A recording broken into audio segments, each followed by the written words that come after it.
Xush kelibsiz. Bugun bizda yana bitta YouTube kanalimiz pul ishlash tizimiga ulandi.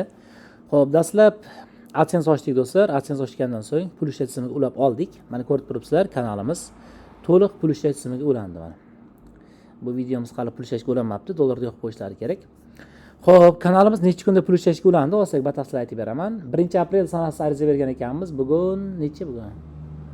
Bugun 7 ekan. 7-aprel sanasi yo'qdi. Nima uchun bir hafta vaqt ketdi? Sababi bizning Gmailimizga SMS keldi do'stlar, ya'niki YouTube kanalingiz YouTube siyosatiga to'g'ri kelmaydi dedi. Keyin bir bala qilib Saport bilan yozib,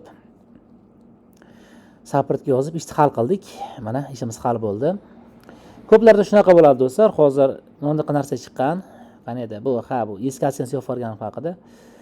Xo'p, qayerdadir edi-da, xullas. Xullas, umumiy holatda AdSense YouTube kanal javob bermaydi YouTube siyosatiga dedi. Saportga yozib, menejerga bog'lanib, mana ko'rib turibsizlar, bu AdSense ga ulanish jarayoni bir kun oldingi holat. Mana bugun kanalimiz to'liq pul ishlashga ulandi. YouTube bo'yicha do'stlar, nima masala bo'lsa, yordam kerak bo'lsa 99 lik 791 32 32 do'stlar. 791 32 32 bemalol qilishsangiz kanallarni pul ishlashga ulashmi yoki boshqa xizmatni hammasi xudo xolasa qo'ldan kelgancha yordam qilamiz.